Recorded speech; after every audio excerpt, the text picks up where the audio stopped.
32 देशों के 239 वैज्ञानिकों ने WHO को लिखे एक पत्र में बताया था कि कोरोना एक एयरबोर्न वायरस है जो हवा में भी फैल सकता है। वैज्ञानिकों ने कुछ साक्ष्यों पर प्रकाश डाला है जो बताते हैं कि वायरस के नन्हे पार्टिकल्स हवा में रहकर लोगों को संक्रमित कर सकते हैं। WHO ने भी तथ्यों पर आधारित इस रिपोर्ट पर स्वीकार किया है।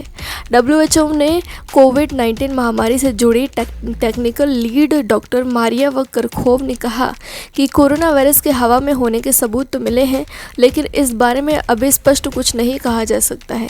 फिर भी भीड़भाड़ वाली सार्वजनिक जगहों और बंद जगहों पर हवा के जरिए वायरस के फैलने की आशंका से इनकार नहीं किया जा सकता है। इस स्टडी के रिसर्च पेपर अगले सप्ताह साइंटिफिक जर्नल में प्रकाशित होने की संभावना है। कोविड-19 जैसे रेस्पिरेटरी इन्फेक्शंस अलग अलग साइज के ड्रॉपलेट्स के जरिए फैलता है। डायमीटर में 5 से 10 माइक्रोन से बड़े पार्टिकल्स को रेस्पिरेटरी ड्रॉपलेट्स माना जाता है, जबकि 5 माइक्रोन से छोटे पार्टिकल्स न्यूक्लियर ड्रॉपलेट्स होते हैं।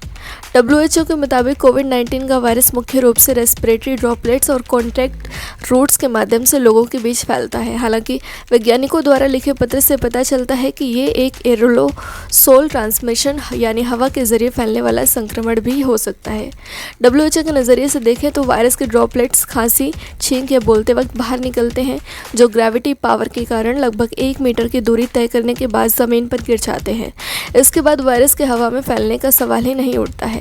वहीं दूसरी तरफ 239 वैज्ञानिकों ने इस बात के सबूत दिए हैं कि न्यूक्लियर ड्रॉपलेट्स न सिर्फ हवा में 1 मीटर से ज़्यादा दूरी तक फैलता है, बल्कि ज़्यादा देर के लिए खतरा भी पैदा करता है।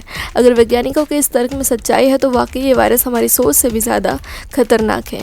WHO के मुताबिक हवा में वायरस का संचरण कुछ खास परिस्थितियों में भी संभव हो सकता है।